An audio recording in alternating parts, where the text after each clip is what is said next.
오늘 어버이 주일입니다.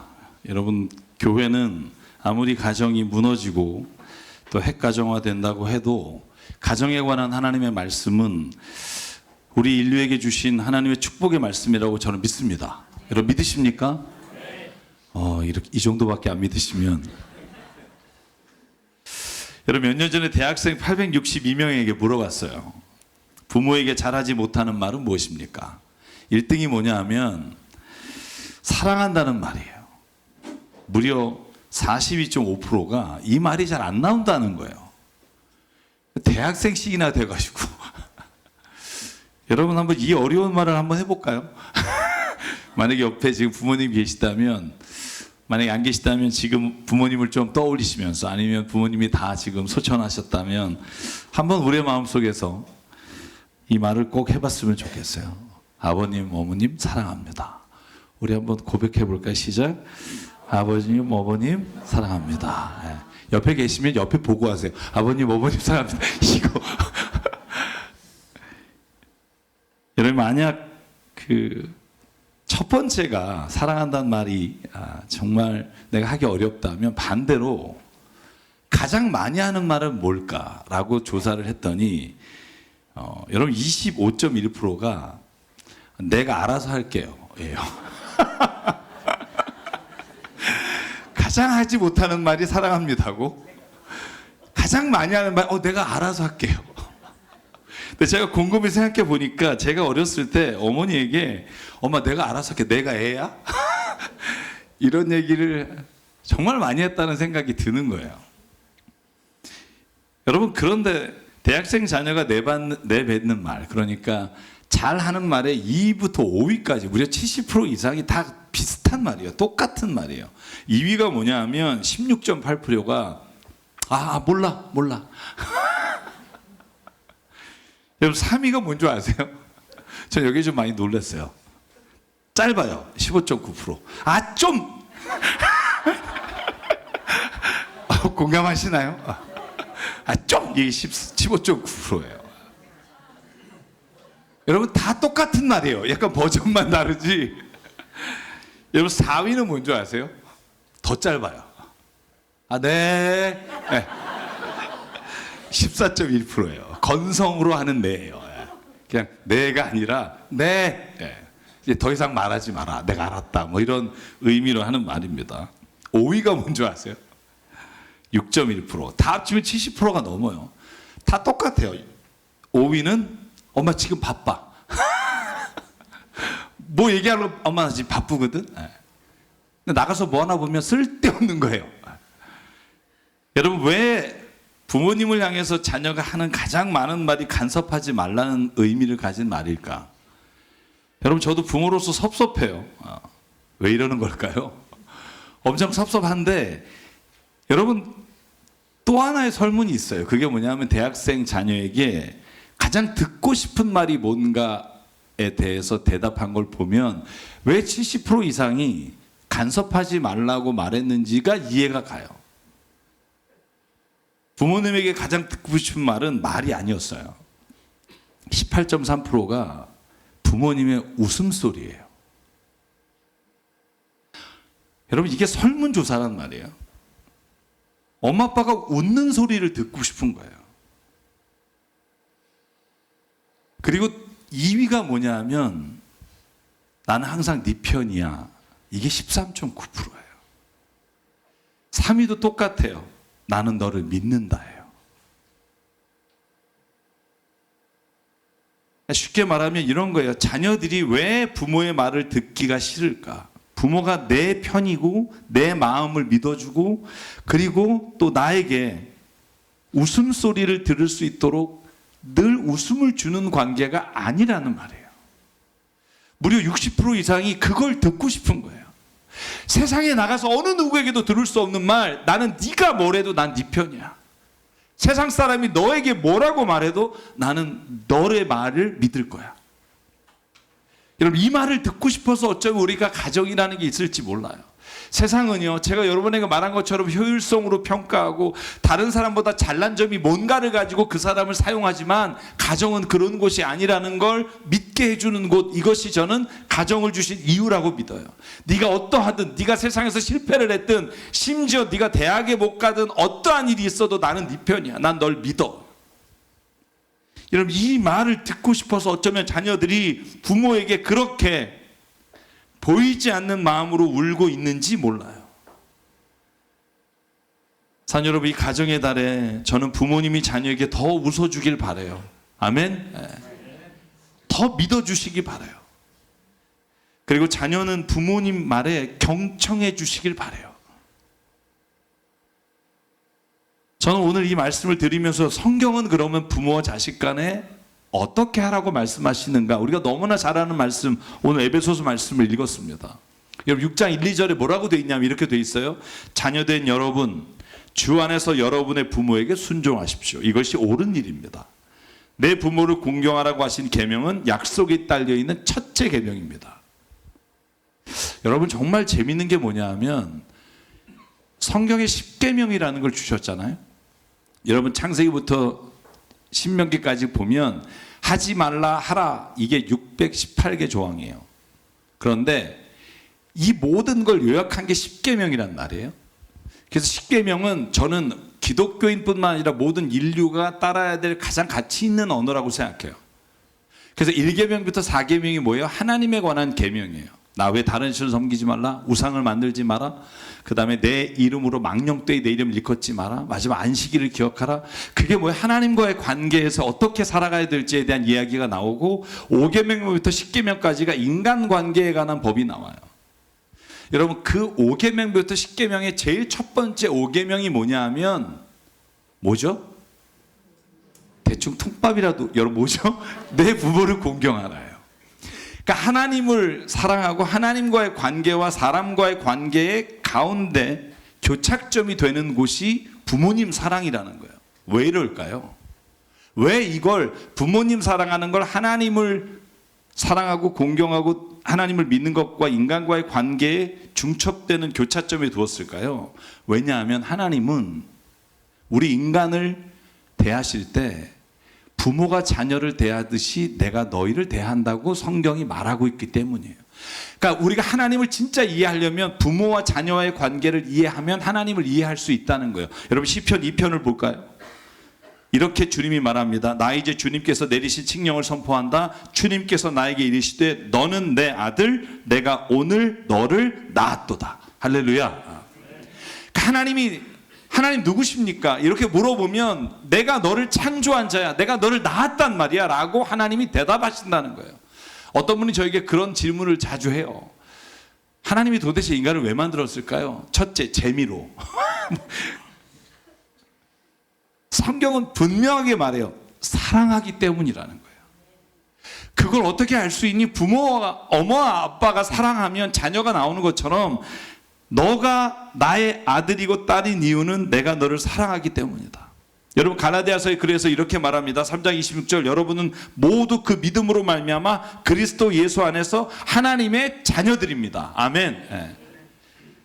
여러분 자신이 어떠냐는 중요하지 않아요. 내가 지금 얼마만큼의 능력이 있고 얼마만큼의 머리가 좋고 얼마만큼 성공했느냐 가지고 하나님이 당신을 사랑하는 기준으로 삼지 않는다는 거예요.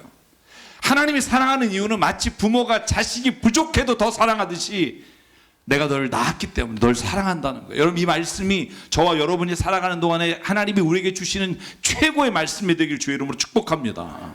나를 사랑하십니다. 여러분 이 말을 기억한다는 게 얼마나 중요한지 몰라요. 여러분 우리 사랑하는 자녀들 가운데 자존감이 낮아서 세상을 내가 왜 살아야 되라고 묻는 자녀들이 있어요. 제가 그 가정들을 신방하고 있어요. 근데 주님이 우리 부모에게 먼저 그걸 깨닫기를 원해요.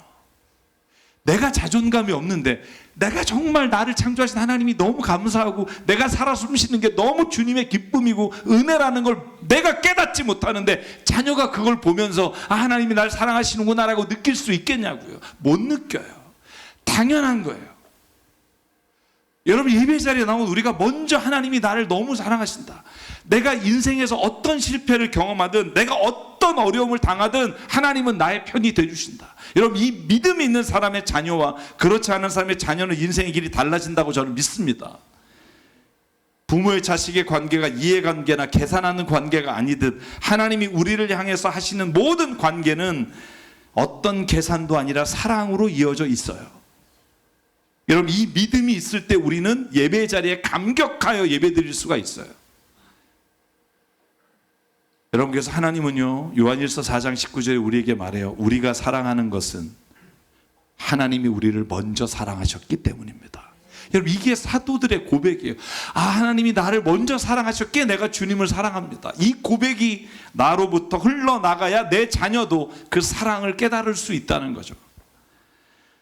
그래서 성경은 우리에게 하나님이 우리를 사랑하신 것처럼 하나님을 사랑하라고 말해요. 하나님을 두려워하라가 아니라 성경은 하나님을 사랑하라고 말해요. 여러분, 신명기 6장 4절부터 5절 모든 율법을 다 말씀하신 후에 이스라엘 백성이 이렇게 말합니다. 이스라엘아, 들으라. 주님은 우리 하나님이요 주님은 오직 한 분이시다. 당신들은 마음을 다하고 뜻을 다하고 힘을 다하여 주 당신들의 하나님을 사랑하십시오. 아멘. 이것이 하나님이 우리에게 요구하시는 거예요.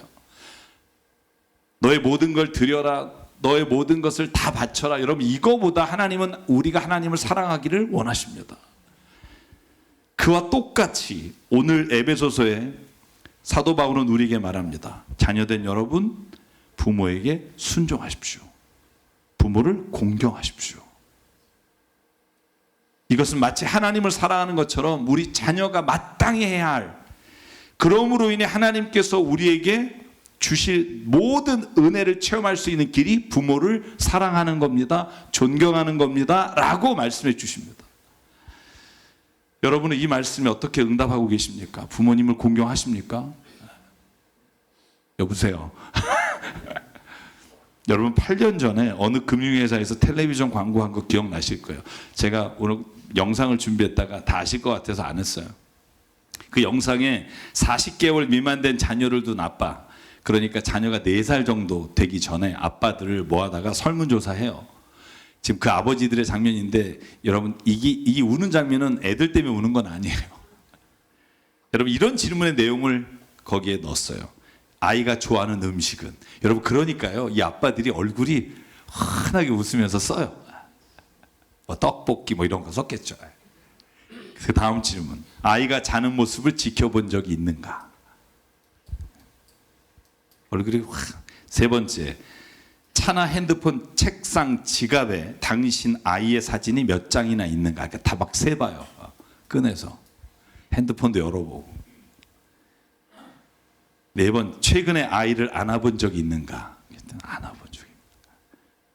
그리고 아이에게 사랑한다고 마지막으로 말한 적이 언젠가? 막 써요. 그리고는 막 이렇게, 여러분, 얼굴이 정말 한번 집에 가서 유튜브에 너무 많으니까 보시면 이렇게 환하게 웃다가 그 다음에 설문이 끝나고 이 아버지들에게 똑같은 설문지를 주면서 이렇게 대상자만 다르게 물어봐요. 아버지가 좋아하는 음식은? 얼굴이 어두워져요. 한참 골똘히 생각해요. 아버지가 자는 모습을 지켜본 적이 있는가? 그때부터 뭔가 심각해져요. 차나 핸드폰, 책장, 지갑에 아버지 사진 몇 장이나 있는가? 좌절하는 얼굴이 나와요.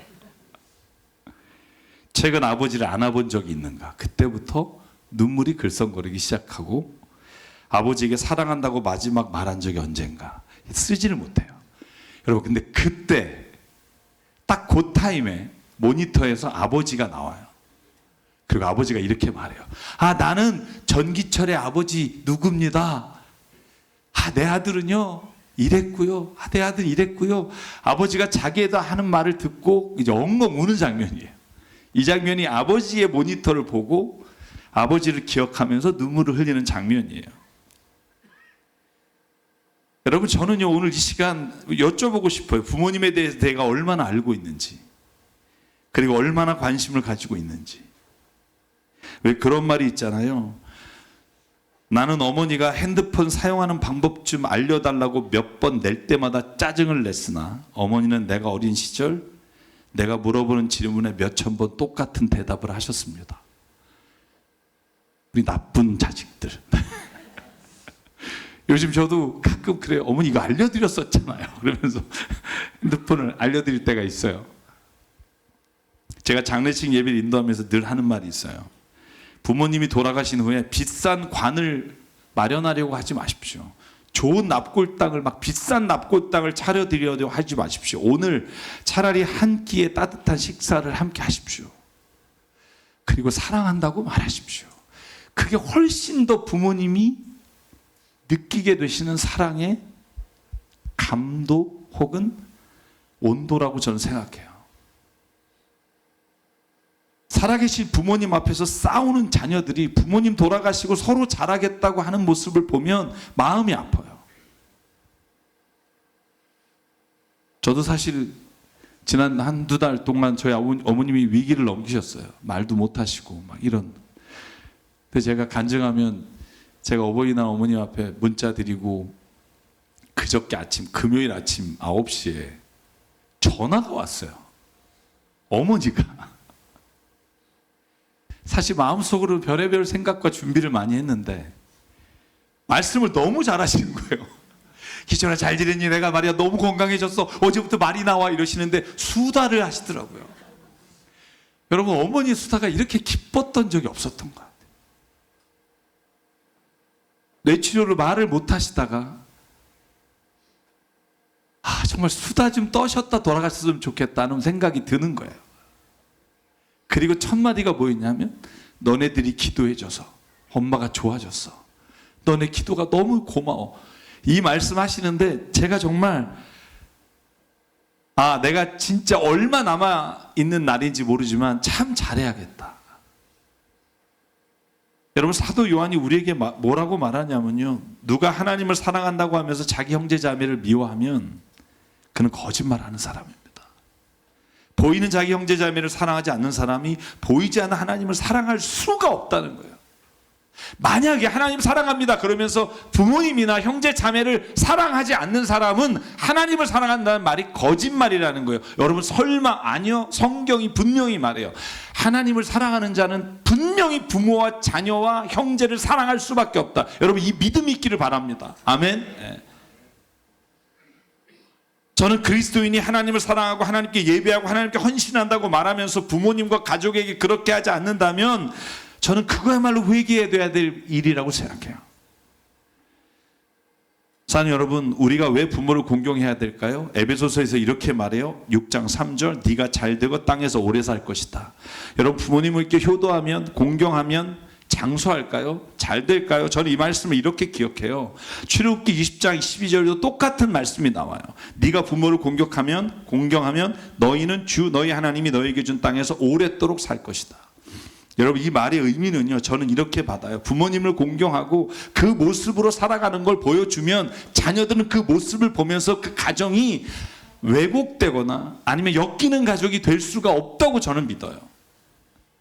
하나님이 주신 좋은 것들, 아름다운 것들이 그 집안에 끊이지 않을 거예요. 저는 이것만큼 하나님이 우리에게 약속하신 것이라고 확신합니다. 여러분 믿으십니까? 그런 마음을 가지고 이 세상을 살아나가면 그리고 사람을 대하면 여러분 이 세상도 저는 아름답게 변할 수 있는 시작이 거기에 있다고 생각해요. 사랑하는 여러분 오늘 어버이주일입니다. 어버이주일에 부모님을 공경하시기를 주 이름으로 축복합니다. 이것이 주님이 주신 인간관계의 첫 번째 계명입니다. 아멘. 이렇게 하고 설교를 마치면 얼마나 좋겠어요. 빨리 끝났지, 내용도 좋았지. 혼자. 제가 오늘 어버이주일에 마지막 드리고 싶은 말이 있어요. 그게 뭐냐 하면 오늘 이 자리에 함께한 성도분들 가운데 부모님에 대한 아픈 기억과 상처로 이 시간 앉아있는 분들이 있어요. 제가 미국에 있을 때 청년부 담당을 했어요. 그때 있던 친구들 여기도 계신데 그때 만난 청년들이요. 유학은 왔으나 부모님의 말과 행동으로 상처받은 친구 얼마나 많은지 몰라요. 심지어 부모님에게 그 자식, 그 새 어쩌고 이렇게 말하는 친구들도 많았어요.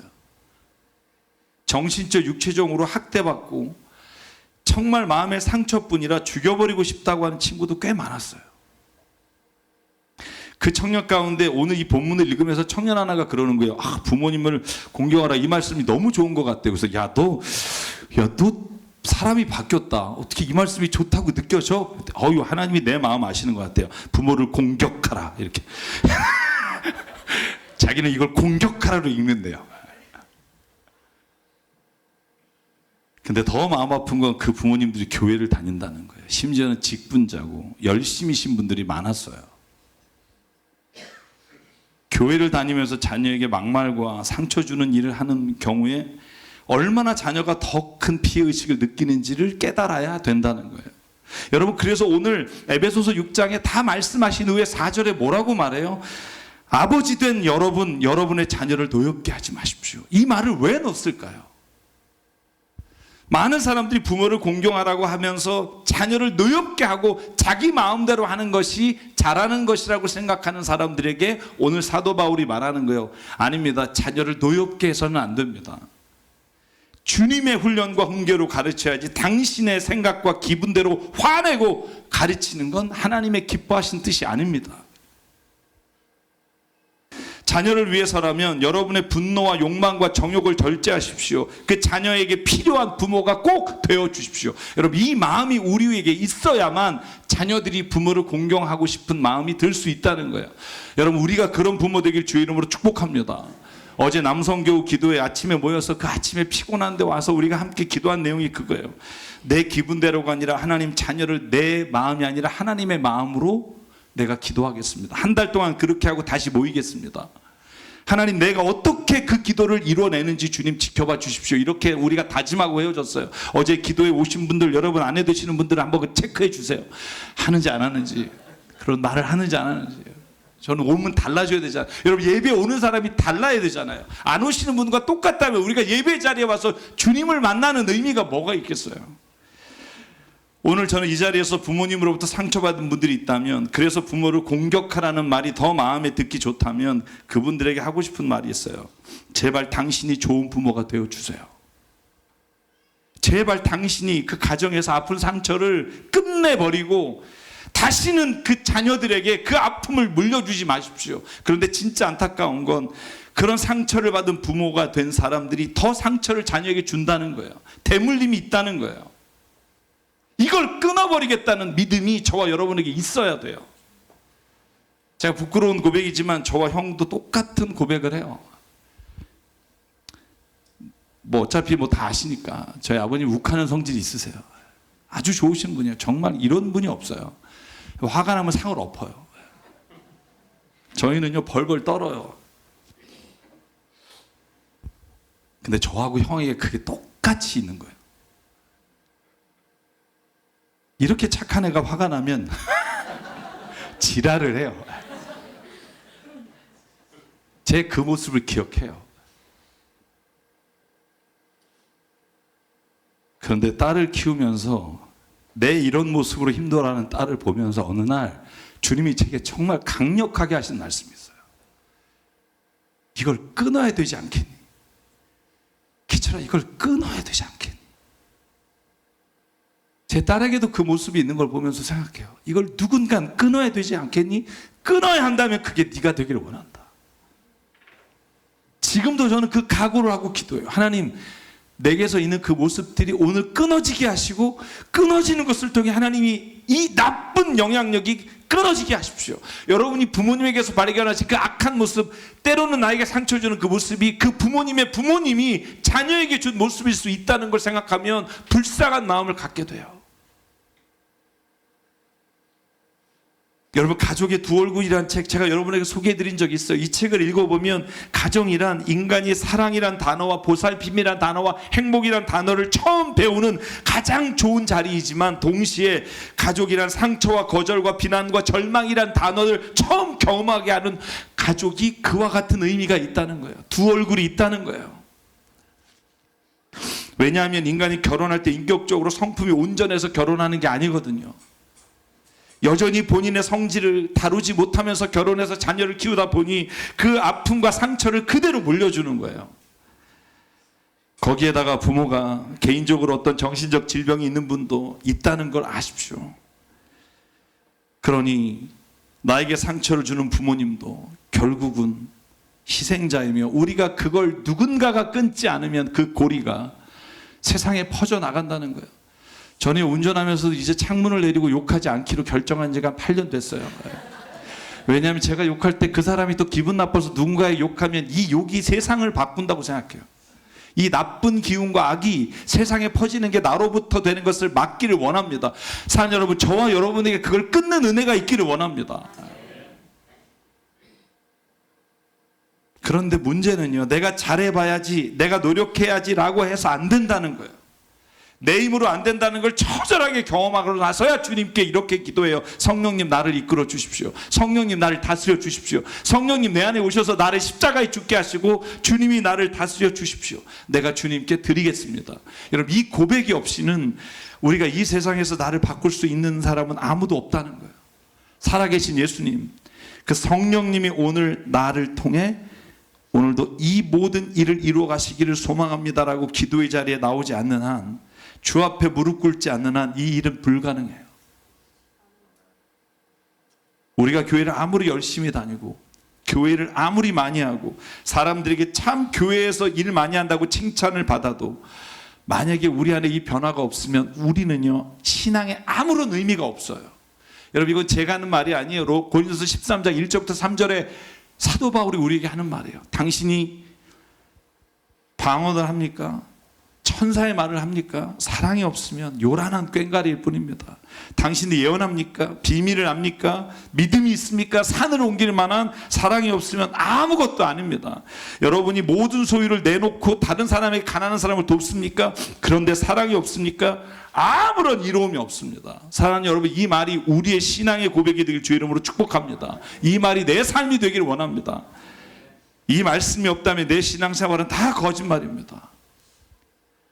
사랑하는 여러분, 우리가 부모를 공경하고 자녀를 사랑하기 위해 가장 필요한 게 뭐냐면 하나님의 그 사랑이 내게 부음받아요.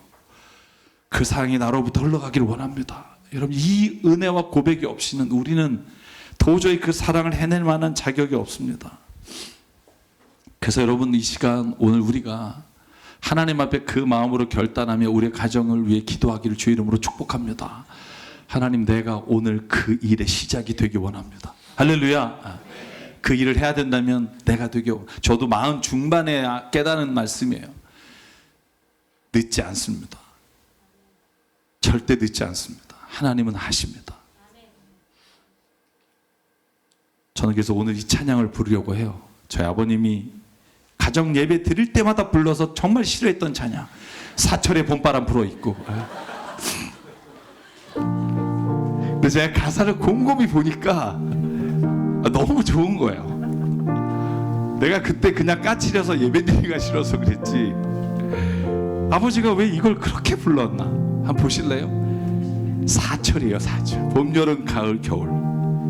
근데 봄바람이 불어요, 겨울에도. 근데 이유는 하나님이, 아버지가 우리의 집에 계시기 때문이고, 믿음의 반석이 우리의 가정에 든든하기 때문이고, 그래서 우리의 집은 즐거운 동산이 됩니다. 여러분, 저는 이 가사가 오늘 저희들의 신앙 고백이 되길 바라고요.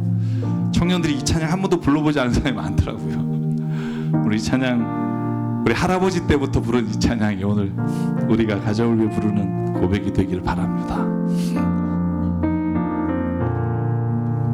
사철의 봄바람 불어있고 하나님 아버지 오셨으니 믿음의 반석도 든든하다.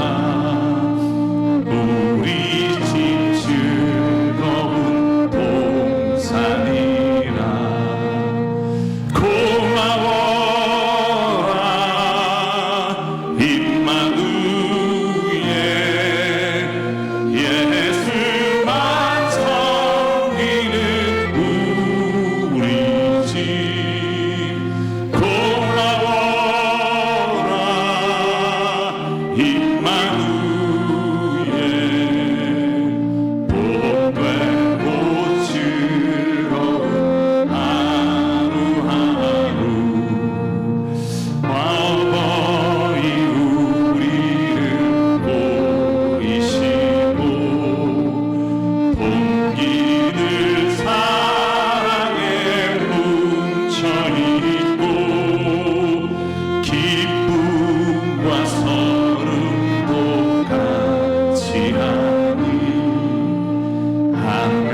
기도하실 때 하나님 우리 가정이 주의 천국이 되길 원합니다.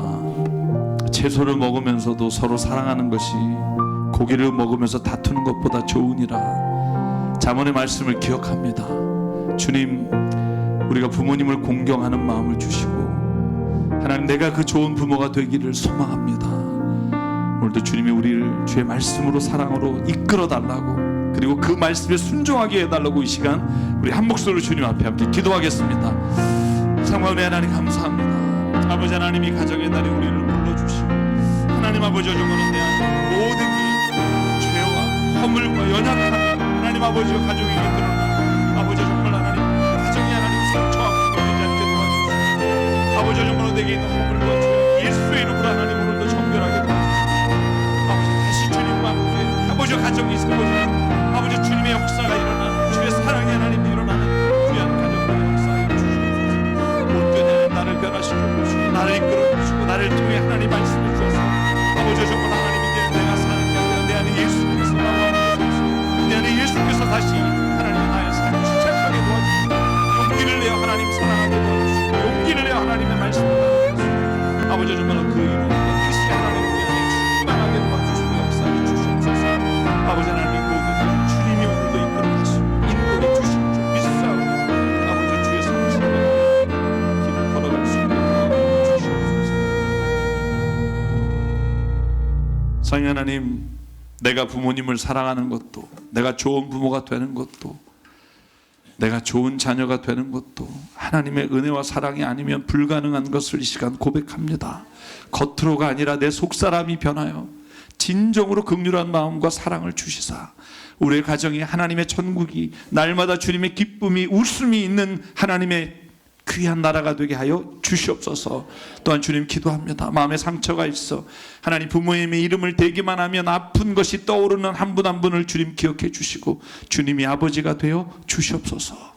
주님이 아버지가 되어 사랑을 부어주시고 주님이 아버지가 되어 그 놀라우신 은혜를 부어주시사 마음의 모든 상처와 아픔이 씻겨지고 내가 그 좋은 부모가 되는 길을 걸어갈 수 있도록 하나님 은혜 내려 주시옵소서. 또한 주님 우리 교회 공동체가 사랑으로 변하기를 원합니다. 내가 십자가에 죽고 주님이 내 안에 살아계셔 그 일을 이루어가는데 주님 우리가 쓰임받게 하여 주시옵소서. 우리에게 주신 생명과 시간과 달란트와 모든 물질이 주님의 것임을 고백하며 이 시간 주님께 드립니다. 주님 물질이 쓰이는 곳마다 하나님의 나라와 뜻이 이루어지게 하여 주시옵소서.